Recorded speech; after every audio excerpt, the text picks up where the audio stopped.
What's up, Prize5 fans? I'm Brian Tong, and tablets are here to stay, so we're bringing on a battle between two of the big boys.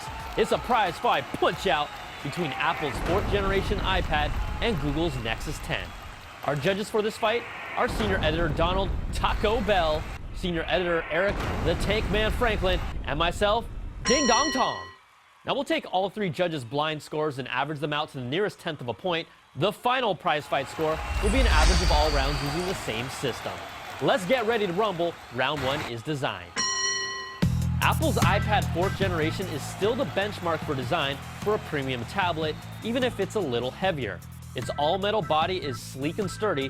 It brings a 9.7-inch screen with Apple's Retina display that's a slightly lower resolution with 264 pixels per inch, and the only difference physically is the smaller Lightning port on the bottom. Now, Google's Nexus 10 brings a 10-inch widescreen tablet design with a higher 299 pixels per inch that's slightly lighter in weight with a great design as well. This is a sturdy tablet, but it definitely has a more plasticky feel with its sticky faux leather finish on the backside that we're not all fans of. But this guy will be able to take more of a beating. The iPad takes this round with a 4.7, and the Nexus 10 gets a 4. Next round is user interface and controls. The iPad brings iOS 6, and it's the easiest pick-up-and-play interface on planet Earth. It's snappy and intuitive. The home button has multiple functions to access current apps and a few basic settings. We get that Apple wants to keep it simple, but they could still give us a little more than just a notifications bar after all this time. Now, the Nexus 10 brings Android's Jelly Bean, and it's a clean OS that is fully realized, while bringing Android's staple customization with widgets that are resizable and a dock for your apps that also lets you drag icons on top of each other to create folders. Notifications are still also a staple here when you swipe from the center, but swiping from the top right now brings you quick access to your key settings. Now, I think Jelly Bean can more than hang with iOS, but not everyone here agrees. The iPad takes this round with a 4.3, and the Nexus 10 gets a 3.7. So after averaging 2 rounds, the 4th gen iPad leads. Next round is features. The Nexus 10 comes with 16 or 32 gigs of storage and a dual-core processor. It also brings support for HDMI out and micro USB directly on the device. It brings Jelly Bean's Google Now, which delivers relevant information like weather, public transit, and nearby businesses. Google's voice search and commands are still unmatched by any mobile OS. Plus, its maps are more reliable, including Google Street View and public transit options. Its Google Play Store is not on the same level when it comes to apps, but it's still a legitimate enough offering. Plus, gesture typing to trace over your words instead of typing them, and multiple user accounts on one tablet is big. Now, the iPad comes in 16, 32, and 64 gig flavors and brings the speed with the new A6X processor that doubles the graphics and CPU performance of the previous iPad. Siri has a pretty interface, but it's still just not as accurate, and its response time lags significantly behind Google's.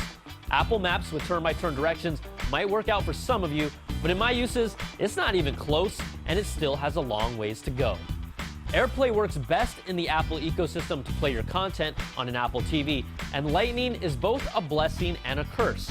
Charging is significantly faster, but it also makes some of your previous accessories obsolete. But where the iPad shines is its robust library of apps and the iTunes ecosystem that really makes the tablet more than just the hardware. It's really its greatest asset here. And yeah, I'm an apps man. Both tablets have their positives and negatives. There's no memory expansion on either device, but the Nexus 10 just gets an edge with the 4.3, and the iPad gets a 4. Next round is web browsing and multimedia. Google's Nexus 10 brings excellent web browsing even without Flash support, with its Chrome browser that brings features like an incognito mode for private browsing. The iPad brings Safari, which is just as solid of a browser. Its snappy pinch and zoom also features cloud syncing of bookmarks on other iOS devices and a clean reader mode.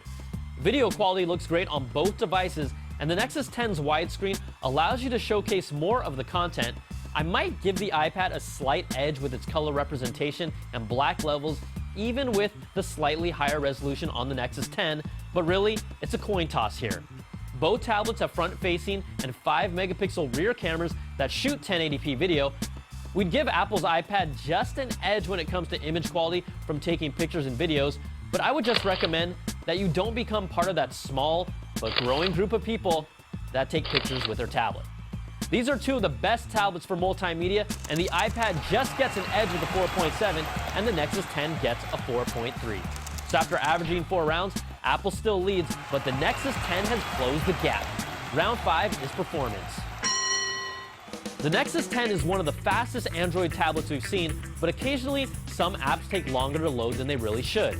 Now, in our video playback battery drain test, the 4th Gen iPad gave us a whopping 14 hours of juice compared to the Nexus 10's 8.5 hours of battery life, and that's a huge difference.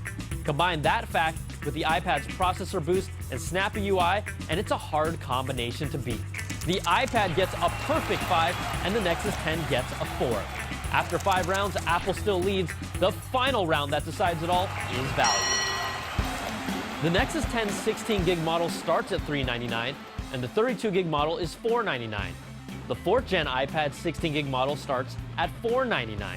Now, it depends on what's important to you, but the iPad is really worth its price with its extensive app support and streaming performance right now.